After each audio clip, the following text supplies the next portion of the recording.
بسم اللہ الرحمن الرحیم۔ السلام علیکم، میں ہوں ساجد گوندل۔ آج 1 جولائی ہے سال 2022۔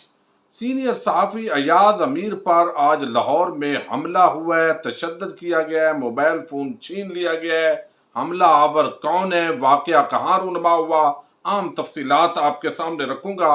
اعتزاز احسن نے لاہور ہائی کورٹ کے فیصلے کو اڑا کر رکھ دیا ہے۔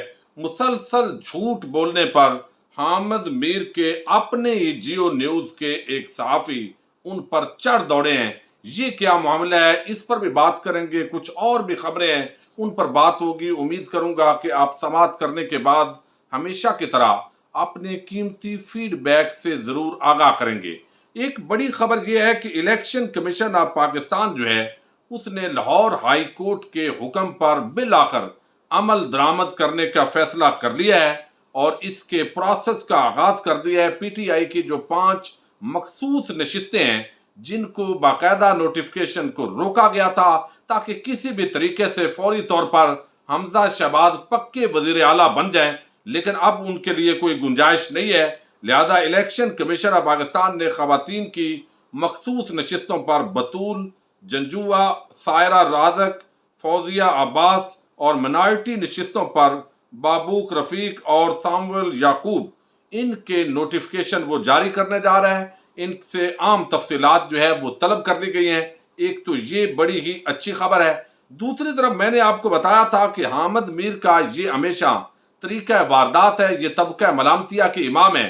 اس وقت یہ بعض اداروں کے اپنے آپ کو خود ساختہ ترجمان ظاہر کر رہے ہیں، حالانکہ وہی جنرل رانی اور کیا کیا گالم گلوچ یہ مسلسل کرتے رہے، لیکن اب یہ اپنے آپ کو اس وطن کا وفادار اور اپنے مخالفین کو اپنے جو عمل ہیں ان کے ذریعے غدار ثابت کرنے کی ایک مذموم کوشش کر رہے ہیں۔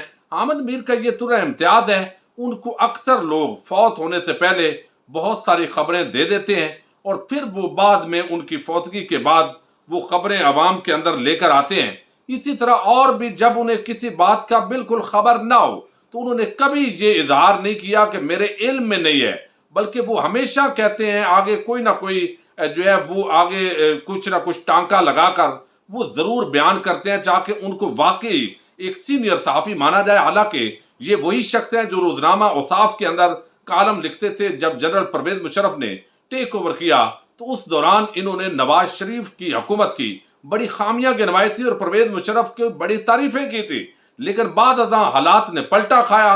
جب پرویز مشرف کمزور ہوا تو یہ دوبارہ جو ہے جمہوریت کے چیمپئن، آزادی اظہار رائے کے ایک بڑے جو ہے وہ پرستار بن کر ابھرنے کی انہوں نے کوشش کی۔ اب حامد میر جو ہے انہوں نے اینکر عمران ریاض خان کے چونکہ جو ان پر اس وقت حملے ہو رہے ہیں، جس طرح ان کے اسلحہ لائسنس منسوخ کیے گئے ہیں، نہتہ کیا گیا ہے، ان کے قریبی دوست شرافت جو ہے اس کو بڑے ایک بھونڈے الزام کے اندر گرفتار کر لیا گیا ہے، یعنی 50-45 ہزار روپے کی ڈکیٹی کا الزام لگایا گیا اس ایف آئی آر کے مطابق، لیکن حقیقت میں وہ خود جو ہے وہ اینکر عمران خان کا کہنا یہ ہے کہ وہ شرافت اپنی ایک اس کی فیکٹری ہے اور وہ 40-50 لاکھ تو ماہانہ تنخواہیں پے کرتا ہے۔ اب یہاں پر حامد میر کہتے ہیں جب ان کو کہا گیا کہ حامد میر نہیں بھاگا، اس نے گولیاں کھا لی، تو اس تناظر میں حامد میر کہتے ہیں جو بھی حکومت میں آتا ہے اسے ہم برے لگتے ہیں۔ بھائی آپ کو پیپلز پارٹی یا نون لیگ بالکل آپ ان کو برے نہیں لگتے، آپ ان کے وفادار تھے، وفادار ہیں اور وفادار رہیں گے۔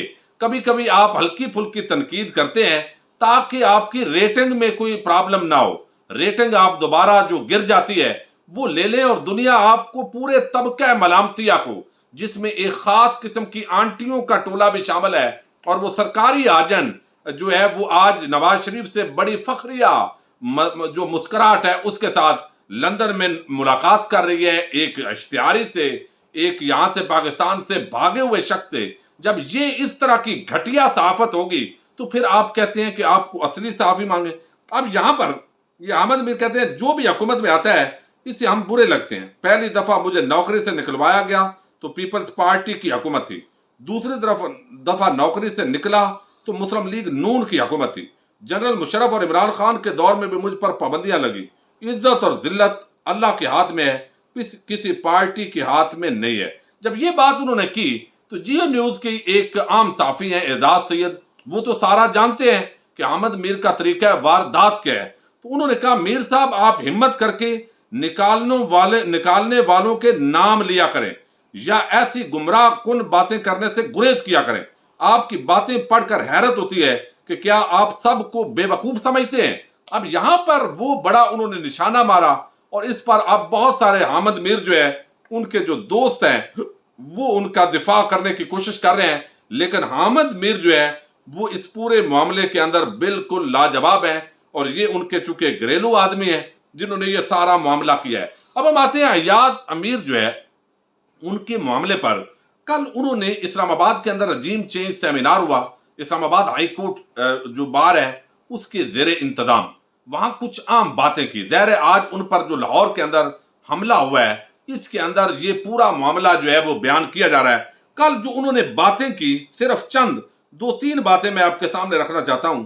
ایک تو انہوں نے کہا کہ خان صاحب آپ نے پراپرٹی ڈیلرز کے حوالے جو ملک کیا ہے اور یہ پورا ڈی ایچ اے جو ہے وہ اس پر انہوں نے تنقید کی کہ یہ پاکستان کی زمین کم پڑ جائے گی, ڈی ایچ ایز کی خواہش پوری نہیں ہوگی. امریکہ سے نکل کر دیکھیں یہ سب کہاں ہوا ہے. اب یہاں انہوں نے ایک ظاہر ہے جو ملٹری لیڈرشپ ہے ان پر کچھ الزامات آتے ہیں اور وہ یہ کہ ڈی ایچ اے کے اندر جہاں پر زمینیں وہ لے لی جاتی ہیں اور پھر اونے پونے وہ زمینیں لی جاتی ہیں بعد ازاں وہ بڑی مہنگی ہو جاتی ہیں اور یہ ایک بزنس ہو رہا ہے. یہ تنقید اکثر لوگ جو ہے وہ کرتے ہیں. دوسرا جو بڑا سوال انہوں نے کل تنقید کی کہ خان صاحب آپ بھی اس جرم کے اندر برابر کے شریک ہیں. آپ نے نیوٹرل کو یعنی جنرل باجوہ صاحب جو چیف آف آرمی سٹاف ہیں ان کو آپ نے ایکسٹینشن کیوں دی؟ یعنی آپ نے ایکسٹینشن کیوں دی تھی؟ آپ کو نہیں دینی چاہیے تھی. آپ نے یہ روایت جو ہے مزید اس کو بڑھاوا دیا ہے تو آپ بھی اس جرم کے اندر شریک ہیں. اب یہ پی ٹی آئی پر ایک بڑی پازیٹیو انہوں نے اس کو تنقید لیا. لیکن اب آج جو ہے یہ دائرہ کل انہوں نے گفتگو کی. اب خود سمجھ سکتے ہیں کہ اب یہ الزام کس طرف جا رہا ہے.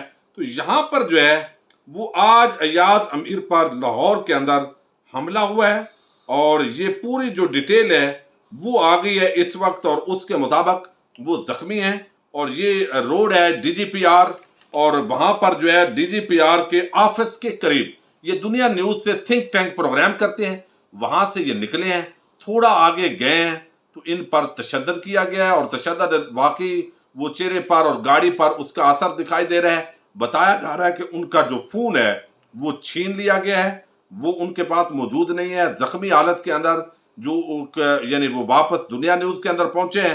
اب یہاں پر جو ہے میری ایک بڑے عام دنیا نیوز کے اندرونی ذریعے ہیں وہ وہاں پر ان کے پاس موجود تھے اس دوران جب ایاز امیر صاحب وہاں پہنچے ہیں تو انہوں نے بتایا ہے کہ ایاز امیر صاحب کو پہلے تو یہ خبر جو ہے وہ ٹی وی چینل دنیا نیوز کو چاہیے تھا کہ یہ خبر وہ چلاتے لیکن انہوں نے یہ خبر نہیں چلائی. جب ایاز امیر نے دیکھا کہ یہ شاید خبر نہیں چلا رہا ہے تو انہوں نے خود ہی پھر آذرائے تفنن آپ کہہ سکتے ہیں انہوں نے منع کر دیا کہ آپ یہ خبر زیادہ ہائی لائٹ نہ کریں نہ چلائیں. تو آج ایک پاکستان کا سینئر بزرگ جو صحافی ہے اس پر تشدد ہوتا ہے اس کی خبر بھی نہیں چلتی. اے آر وائی نیوز نے ابھی میں نے دیکھا ہے ٹکر وہاں پر یہ خبر چل رہی تھی. یہ کون تھے حملہ آور؟ اب یقیناً جن پر کل انہوں نے اسلام آباد کے آپریشن رجیم چینج سیمینار کے اندر تنقید کی ہے اب انگلیاں اور الزامات جو ہے وہ اٹھ رہے ہیں ادھر ادارے کی طرف. اب ادارے کو چاہیے کہ اپنے آپ کو جسٹیفائی کریں چونکہ ہوتا یہ ہے بعض اوقات کسی اور کا جو غصہ ہوتا ہے وہ بھی نکال لیا جاتا ہے خاص طور پر اس طرح کے مواقع کے اندر جب پتہ ہو کہ ڈائریکشن ایک طرف جانی ہے. تو اس وقت جو وہاں پر بیٹھے ہوئے صحافی ہیں جو لوگ ہیں وہ تنقید کرنا شروع ہو گئے ہیں کہ شاید یہ پاکستان کی کسی ایجنسی نے اس طرح کا تشدد کیا ہے. یقیناً اگر انہوں نے نہیں کیا تو ان کو وضاحت کرنی چاہیے ورنہ ایک سینئر صحافی جو ہے اس کا جو تشدد ہے موبائل فون چھیننا پھر گزشتہ روز ان کی گفتگو کے تناظر کے اندر یہ پاکستان کے عام اداروں پر اس کی طرف جو ہے وہ انگلیاں اٹھ رہی ہیں. میں سمجھتا ہوں کہ ان کو ضرور اس کو جسٹیفائی کرنا چاہیے. جسٹیفائی تو نہیں کر سکتے لیکن اپنی جو وضاحت ہے وہ ضرور جو ہے ان کو دینی چاہیے. اب ایک اور بڑی ڈیولپمنٹ ہوئی ہے اور سپریم کورٹ آف پاکستان نے جس طرح کا آج جو ہے وہ اتفاق رائے پیدا کی ہے حکومت اور اپوزیشن کے مابین حمزہ شہباز اور نون لیگ کو کل جو ہے لاہور ہائی کورٹ کا جب فیصلہ آیا، ابتدائی فیصلہ مختصر، تو وہ پی ٹی آئی کے لوگوں کو پہلے سمجھ نہیں آیا تھا اور نون لیگ والوں کو بعد میں سمجھ آ گیا تھا۔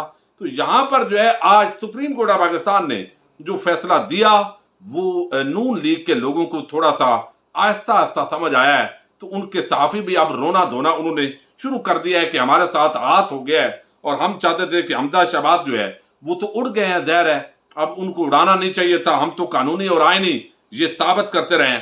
اب جو ہمارے سینئر ایک آپ کو علم ہے یہ شخصیت ہیں اعتزاز احسن، انہوں نے بڑی عام آج گفتگو کی ہے۔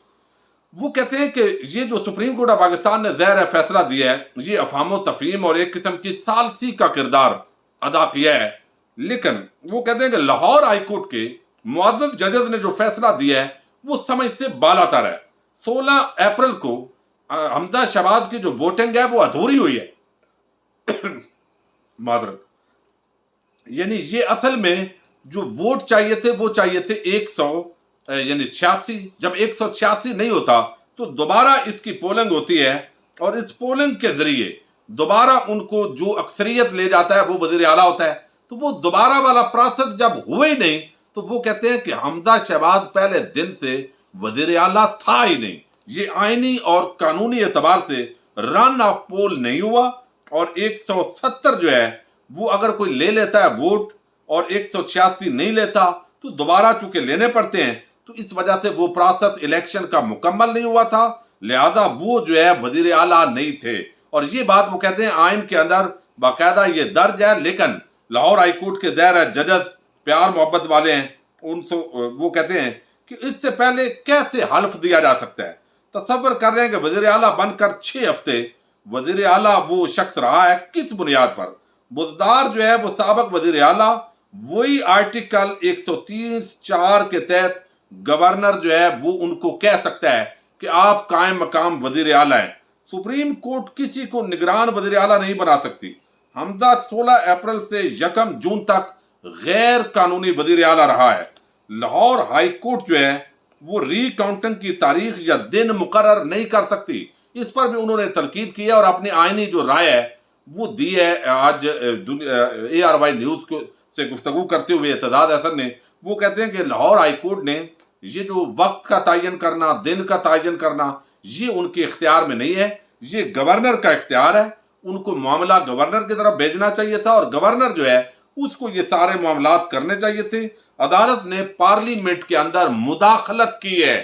یہ لاہور ہائی کورٹ کے ڈیسیژن پر اعتزاز احسن نے آج بڑی قانونی اور منطقی گفتگو کی ہے، اور مزید جو ہے وہ ظاہر ہے کل آپ دیکھیں گے کہ کس طریقے سے ایک بڑا پی ٹی آئی کا شو ہو رہا ہے۔ اگلی ویڈیو کے اندر اس پر بھی بات کریں گے۔ اجازت دیجیے، اللہ حافظ۔